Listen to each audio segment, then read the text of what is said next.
Selamat pagi anak-anak ibu sekalian. Hari ini kita belajar tentang anekdot. Kamu sudah melihat satu video, di situ menjelaskan tentang apa itu anekdot, strukturnya dan unsur bahasanya. Tapi kali ini ibu hanya membahas dulu strukturnya ya, supaya kamu paham. Dan ada nanti contohnya.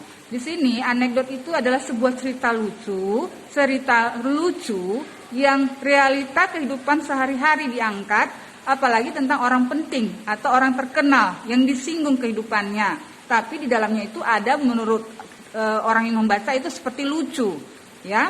Nah, di dalam anekdot kita biasa akan membahas namanya struktur. Pertama ada abstraksi, orientasi, krisis, reaksi dan koda. Nah, abstraksi itu adalah sebuah pendahuluan atau latar belakang sebuah cerita. Latar belakang sebuah cerita. Orientasi, cerita itu terjadi atau apa konfliknya atau penyebab sebuah masalah, itu orientasi. Sedangkan krisis itu menurut si anekdot, krisis itu inti peristiwa. Di dalam inti peristiwa itu ada sesuatu yang lucu, mengundang tawa. Ya, krisis ya. Memang dia inti peristiwa tapi dia merasa itu ada hal yang lucu, menggelitik. Keempat, reaksi, respon kita setelah membaca atau mendengar orang saat melakukan dialog. Apakah di situ ada sifatnya mencela, mentertawakan respon dari orang yang kita dengarkan bacaannya atau bicaranya. Koda itu kesimpulan inti dari sebuah cerita, ya.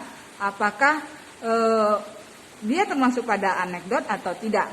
Nah, di sini ada satu teks anekdot, judulnya dosen juga menjadi pejabat. Dari judulnya ini, apakah dia termasuk anekdot? Kita baca di sini ada dua tokoh siswa yang sedang memperbincangkan tentang dosennya. Si Tono menyebut di sini ada dosennya ilmu politik yang kalau mengajar itu selalu duduk, nggak pernah berdiri. Nah, itu keheranan bagi si Tono. Nah, si Udi menjawab, kok bisa perhatian begitu? Apa sih sebabnya? Nah, di sini dia akan menjelaskan pembincangan mereka apakah dosen itu sama seperti pejabat, hanya duduk-duduk aja, nggak pernah berdiri. Nah, di manakah di sini struktur anekdotnya? Apakah ada abstraksi sampai koda? Kita cari satu-satu. Abstraksi itu adalah katanya tadi pendahuluan, gambaran umum tentang isi cerita. Pendahuluannya menurut ibu di sini memperkenalkan tokoh-tokoh. Ada Udin dan Tono, ya, itu pendahuluan. Kemudian ada di sebuah universitas. Udin dan Tono itu tokohnya dan tempatnya adalah di sebuah universitas. Nah, kemudian orientasinya, terjadinya peristiwa, timbulnya sebuah masalah. Si Tono merasa heran, kenapa ada dosen selalu mengajar duduk, nggak pernah berdiri. Nah, ini sebuah orientasi. Dia heran ada dosen hanya duduk saja, nggak pernah berdiri. Nah, krisisnya, inti kekonyolannya. Inti kekonyolannya menurut ibu di sini. Barangkali bapak itu capek, nggak kuat berdiri. Nah, di sini menurut krisis, sebuah kekonyolan. Dia menganggap bahwa beliau itu capek, nggak kuat berdiri. Apakah itu termasuk krisis? Nah, atau bisa juga reaksi si Tono. Oh, mungkin dia sama seperti pejabat. Nah, di sini responnya kayak menyindir atau mencela si dosen itu. Berarti dosen itu sama seperti si pejabat, hanya duduk-duduk aja.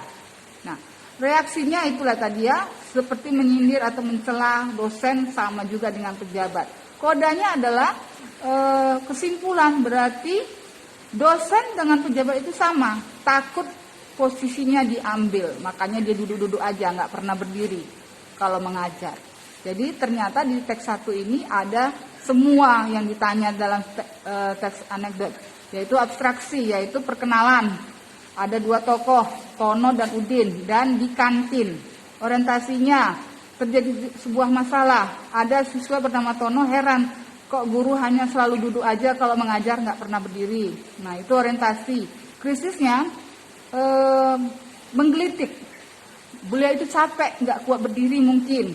Nah, reaksinya, Oh, berarti dia sama ya dengan seorang pejabat, kata si Tono. Nah, kodanya adalah berarti dosen dengan pejabat itu sama, takut posisinya diambil orang. Nah, makanya judulnya dibilang dosen juga menjadi pejabat. Nah, inilah dia struktur pada teks anekdot. Nah, kemarin kita ada tugas yang Ibu kasih, contoh 2 dan contoh latihan. Apakah yang Ibu tanya dalam struktur sudah terjawab di contoh 1 atau contoh 2? Apakah ada di sana semua struktur yang diminta? Nah, kamu bisa mengetek kembali latihan yang kamu udah Ibu kirim. Terima kasih.